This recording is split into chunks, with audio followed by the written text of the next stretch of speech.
What's up, guys, and welcome back to Bass Fishing Tips. And in today's video, we're going to be talking about the fall to winter transition. Where do bass go when it starts to get colder and colder and colder? Because we're getting into that time of the year. Fall is almost over, if not already over, for many parts of the country. And what's crazy is as quickly as these fish kind of moved up and did the fall fishing thing, they're going to start to move again. And you got to know how to pattern them and where they're going and kind of where to cut them off at the pass to be able to keep catching fish during this transition. So in today's video, I want to break down what does that transition look like, where do they go, what are they doing, and I want to talk about 3 lures that I've always got tied on to help me catch those bass that are on the move and that may be trying to move, getting ready for the winter time. And so without any further ado, let's get right into today's video, and let's start by talking about the idea that really bass don't move that far. This is an idea that I've talked about before on this channel. I can't remember the specific video, but I'll make sure and link it down below so that you guys can check it out. But for the most part, when you think about the fall transition, when you think about the winter transition, bass aren't moving miles upon miles upon miles to make these transitions. I believe that there are a segment of bass that live shallow their whole life. There's a segment of bass that live deep their whole life. And I believe there's a segment of bass that are more transitory. Now, these more transitory bass oftentimes may move a couple hundred yards to get to an area that they want to be. But for the most part, they're going to stay within a general area most, if not all of their life, only making movements that make sense for the different patterns that they find themselves in, whether it be feeding or making babies being the main two. Now, all of that being said, bass still move within the area that they live. One of the primary driving forces for why bass move is water temperature. You know, when we really think about water temperature, when water warms up, it hits a certain temperature. They want to make babies. When it starts to cool back off, they start to move and they want to start chasing bait. And then when it gets to a certain point, they want to be in a certain area, the area that they feel most comfortable to optimize their life for a given set of water temperatures. Now, as water starts to cool off and we start to get into colder weather months, what bass start to look for the most is more stable water. And what you got to realize is, like, you know, the first about 5 to 10 foot of water, what we consider kind of surface water, is very heavily affected by weather. Whether we get cold rains, cold temperatures, whatever it is, those surface temperatures are going to be the first to drop. And so what a bass will naturally do in the winter is that it will move into a little bit deeper water just to avoid that fluctuation of temperature up and down. Now, what's crazy about a bass is not only will it do that, it will move a little bit deeper to avoid the fluctuation, but when that water starts to warm back up, they'll start to transition back shallow, and then they'll start to transition deep again, just following those different kind of thermal patterns throughout the day. We see this in the fall, and we definitely see this in late fall going into winter. And so those are kind of the reasons that bass want to move. Another reason that a bass wants to move is if you live on lakes that I do that have a drawdown.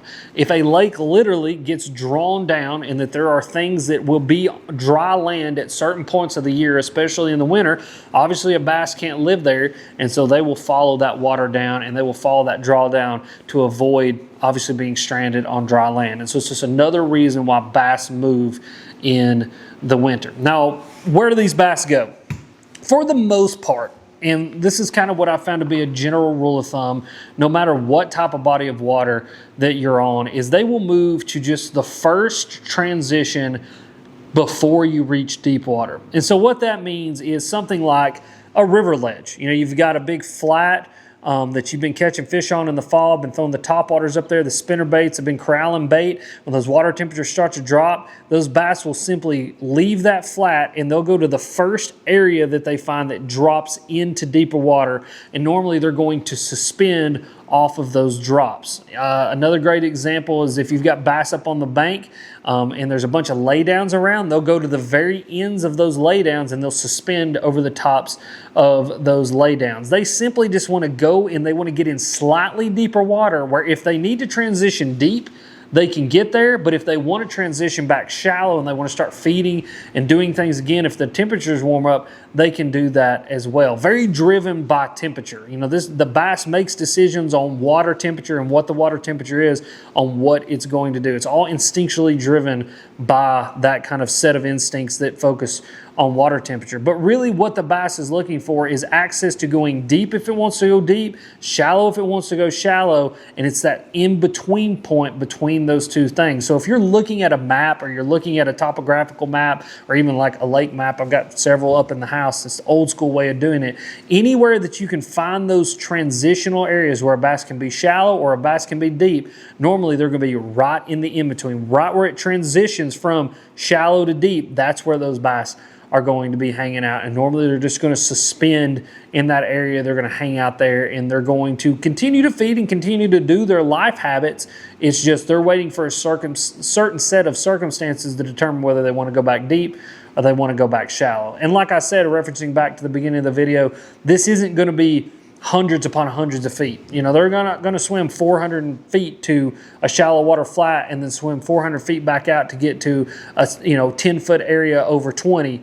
They are going to want to find these really quick transitions where they can swim 10 feet and be in those areas, or 20 feet and be in those areas. They're not going to want to swim great distances. And so when you're looking at that map, look for those really condensed lines, those topographical lines, because that's going to be those areas where they can find those really quick transitions where they can really quickly go from shallow to deep. And so that's what you are looking for. Now, as far as baits that I like to throw to focus on these fish, I like to throw things. The first two options are going to be things that we can get the bass to come up to and eat. Because a lot of the times a bass's natural instinct is to want to feed up. And you'll hear that term a lot. And essentially what that means is that a bass likes to pin things against the surface. Whether it's the dead of winter or the dead of summer, a bass wants to push something up and wants to push something towards the top because it's going to be a heck of a lot easier to eat it. Also, it's kind of like a great white and a seal. When a bass comes up underneath something, it doesn't know that it's there. It's the perfect way to ambush prey. And so bass, being the ultimate predator in a lot of bodies of water, knows how to ambush something, and coming from up underneath them really helps them to be able to ambush and to eat things that they want to eat. So like I said, the first two are going to be baits that suspend over their head and can be fished a little bit higher in the water column and allow a bass to feed up.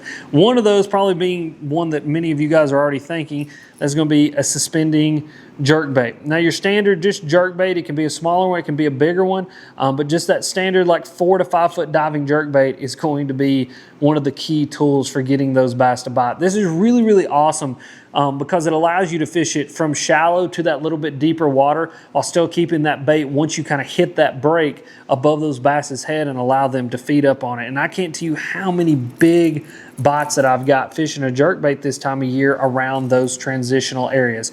And I'll tell you a great example of this was there was a big point that ran out into the lake, and the top of the point was in about 4 to 5 foot of water. The sides of the point was in about 8 foot of water. And then that point kind of just gradually went out, and the deepest point, I think where my boat was actually sitting, was in about 20 foot. And so I was in 20 foot casting up into 4, and I would work that jerkbait off the side of that point.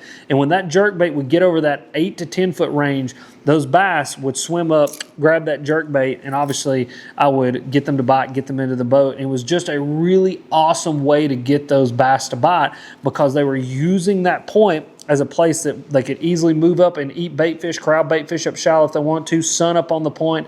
But then when it got colder at night, they could easily transition down, even if they wanted to transition on down and get in that deeper river channel. But it was just a great transition area that I could throw that jerkbait and get those bites. And that in particular scenario was on a lake that actually doesn't get drawn down.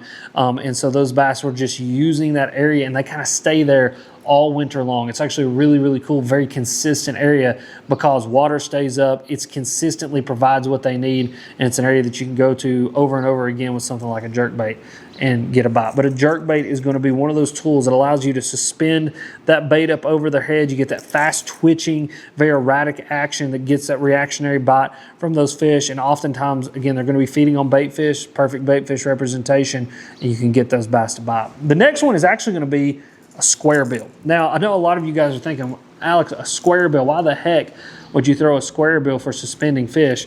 And it comes from an experience that I had many years ago, and I talked about this in a crankbait video that we did. I believe it was the past video this past week. And a Squarebill crankbait is really, really cool because obviously, you know, the maximum diving depth is somewhere around that like 3 to 5 foot range, depending on the bait that you're throwing. And this bite that we got on was really cool because it was on a lake that actually had a drawdown. And so you got to imagine this lake is kind of got a rolling banks that go to a hard ledge, and then that ledge drops off into 10 to 15 foot of water. There's another roll and then drops off again, almost making like a stair step down. And what we would do is we would throw these Squarebills up into the shallows. We would grind them on the rocks all the way down to that ledge. And as soon as that thing quit grinding rocks, you had about 2 or 3 handle turns and this Squarebill would get absolutely cracked.